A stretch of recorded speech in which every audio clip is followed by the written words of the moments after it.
mag-secret file ay ilike mo muna ang video na to at mag-subscribe na sa aming YouTube channel. Don't forget to click the notification bell para hindi ka nahuhuli sa latest episode ng DJ Rocky's Secret Files.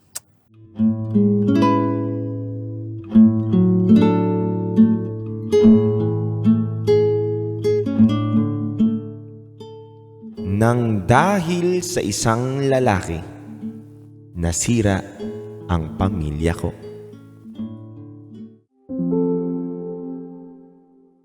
Hi DJ Jello at DJ Rocky. Matagal na po akong tagapakinig ninyo. Naaaliw po kasi ako sa inyo, DJ Jello at DJ Rocky, kapag magkasama kayo. Kaya po napasulat ako sa programa ninyo.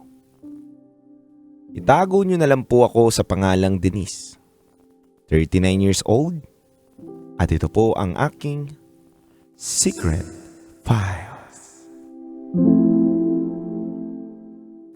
Masaya po ang pamilya namin bago mangyari ang nakasira sa aking buhay. Simpleng buhay lang po meron kami. Laki po ako sa hirap pero nagsikap. At ang aking asawa naman ay may maliit na negosyo. Itago na lang po pala natin ang asawa ko sa pangalang Kes. Si Kes ang magaling sa negosyo at ako naman madiskarte din. May isa kaming negosyo na napalago. Kahit nung panahon ng pandemic, mahirap ang sitwasyon. Nag-start ako magbenta ng sabon online at kung ano-ano pang produkto. Hanggang sa nagkaroon na kami ng sariling produkto at physical store para dayuhin ng mga tao. Year 2020, kahit na pandemic, mahirap lumabas, panahon ng COVID, kasagsagan, naglakas loob kaming sumugal sa isang negosyo. Negosyo na alam namin na pwedeng matalo, pwedeng manalo.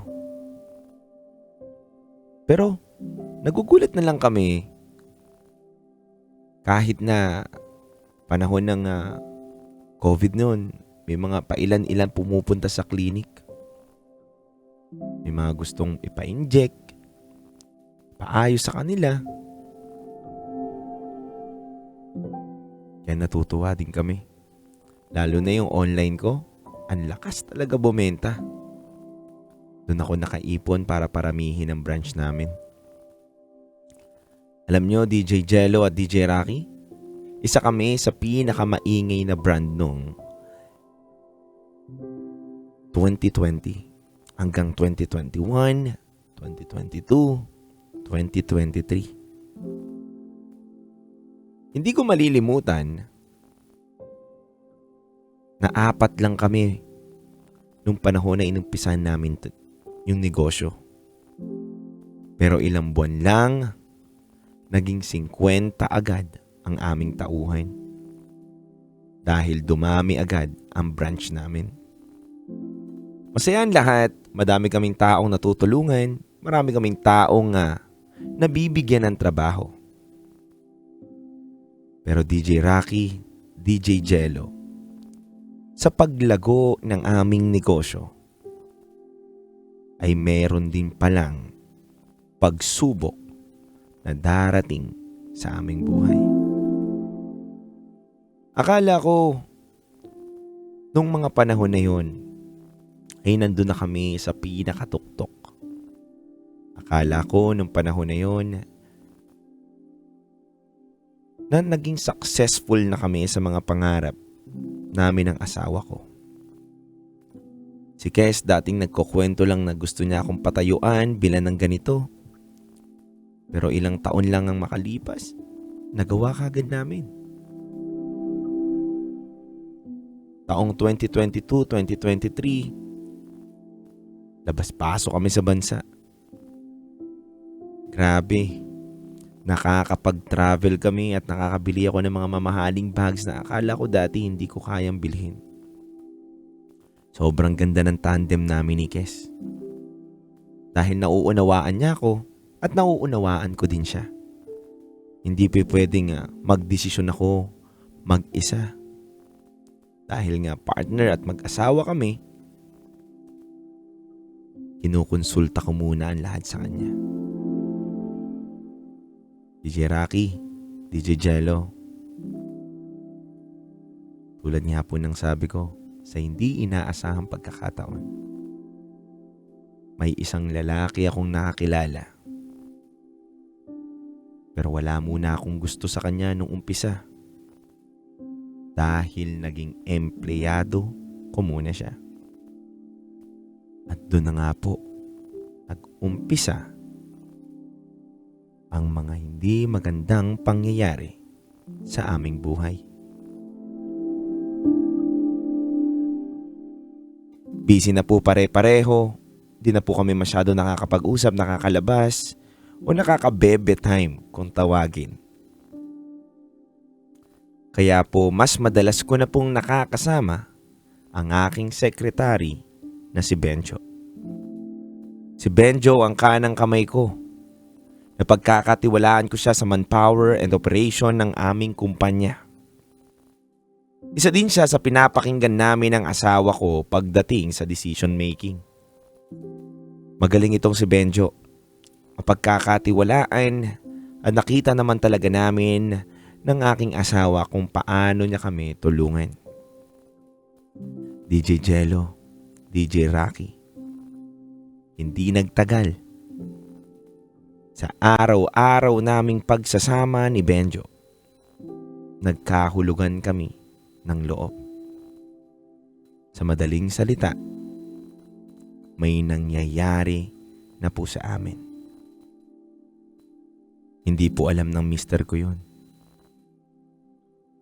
At ang pinakamalala pa po, DJ Rocky, DJ Jello, nasa isang bahay kami. Inampun po namin si Benjo. Pinatira muna para makapag-umpisa sa kanyang buhay.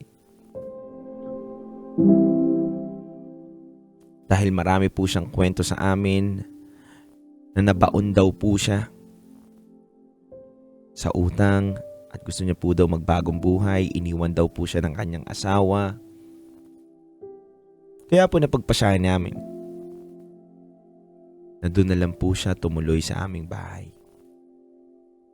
Nakakatawang isipin, no, DJ Rocky at DJ Jello, na empleyado mo patitirahan mo sa aming bahay. Pero ganun po talaga kami. Masyado kaming grabe magtiwala. Kung ano po ang aming pamumuhay, ganun din po ang nagiging buhay ng aming mga staff at aming mga nakakasama simula sa driver, sekretary, mga yaya ng anak ko. Lahat po yun binibigyan namin ng magandang buhay dahil galing po kami sa wala. So DJ Rocky at DJ Jello, sa madaling salita, mismo kaming dalawa ni Benjo, may nangyayari sa loob ng bahay namin ng mister ko. Si Kes na walang kaalam-alam.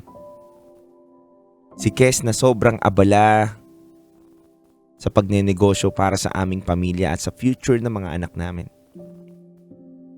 Si Kes na mahal ako ng sobra-sobra dahil ayaw niya akong mai-stress.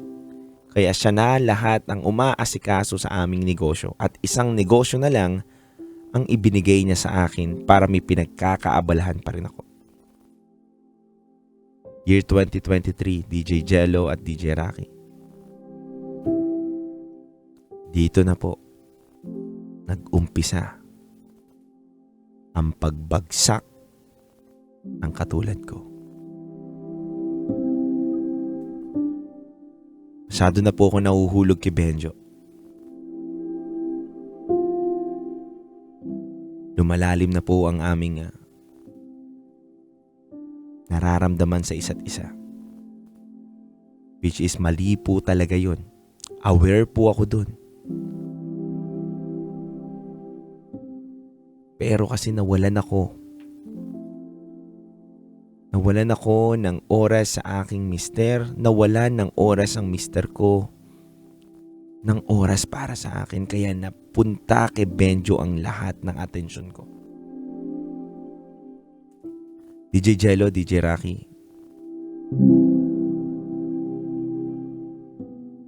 Sobrang pinagsisisihan ko yon. At ang pinakamasakit pa, itong si Benjo ay ginamit lang ako. Tandang-tanda ko, DJ Rocky, DJ Jello. Sa sobrang pagmamahal ko sa kanya, yung pera ko, pera niya na rin. Yung pera namin ni Kes na pinaghirapan namin, nagiging pera niya na rin.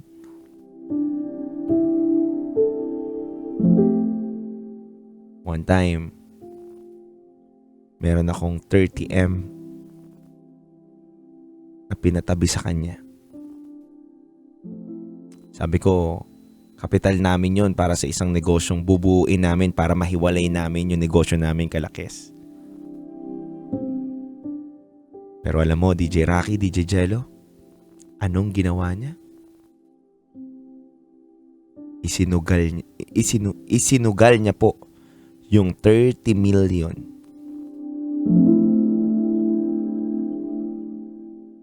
na dapat magiging kapital namin sa isang negosyo.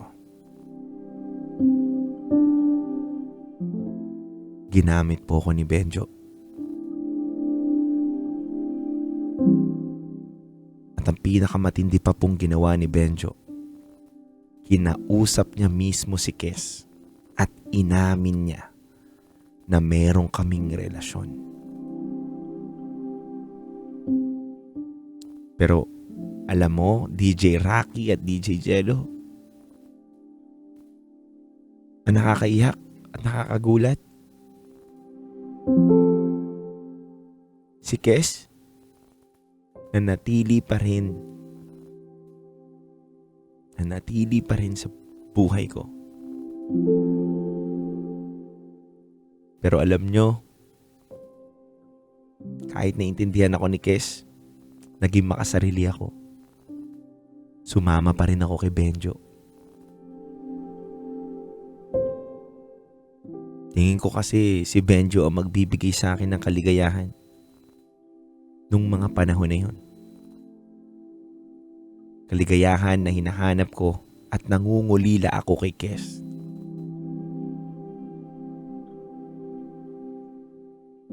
Pero ilang buwan lang makalipas ang aking pakikipaglaban sa pag-ibig ko kay Benjo, nalaman ko na si Benjo pala ay ang daming babae. At ang pinakamasakit,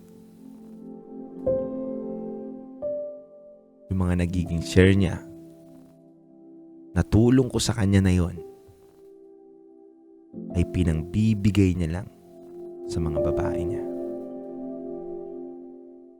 Sakit lang, DJ Rocky, DJ Jello, dahil parang naging sugar mommy ako. Pinangsugal na, pinambabae na.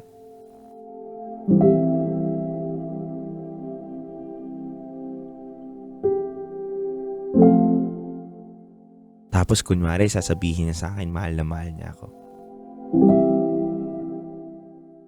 Alam nyo, DJ Rocky, DJ Jello, yung negosyo po na nag-iisa na lang na iniwan sa akin ng aking mister na si Kes, ay pilit ko pa rin pong nilalaban hanggang ngayon.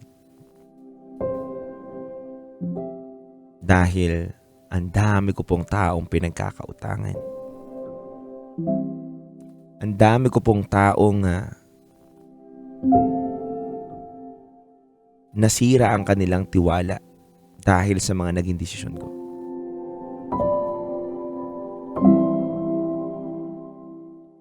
At sa 2 taong makalipas, ang dami kong na-realize sa buhay ko, DJ Rocky at DJ Jello.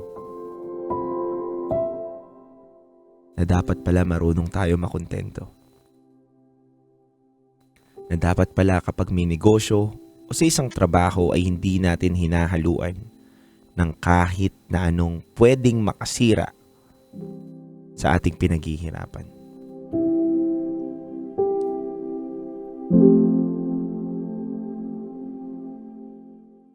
Yung tao pala na pinagkakatiwalaan ko ay yun rin yung taong sisira sa buhay ko at buhay ng pamilya ko. Sa ngayon, DJ Rocky, DJ Jello, wala na po kami ni Kes. Solo na lang po ako sa buhay. Nasa akin po lahat ng aking mga anak. At pilit ko pong inaayos ang aming buhay ngayon. Si Benjo po, nagchat-chat pero hindi ko na po pinapansin. Gusto ko na lang po muna mag-focus sa aking negosyo. Dahil marami po akong empleyado na nawala na sa akin pero nagpapasalamat pa rin po ako. Dahil marami rin po akong empleyado na natili sa akin kahit wala na ako halos mapasahod sa kanila. At sa oras man lang na to, kapag nabasa niyo po tong sulat na to, ay gusto kong pasalamatan yung mga tao na yun. Dahil naniniwala pa rin sila sa akin. DJ Rocky, DJ Jello, malaking aral po sa akin yung naging desisyon kong mali.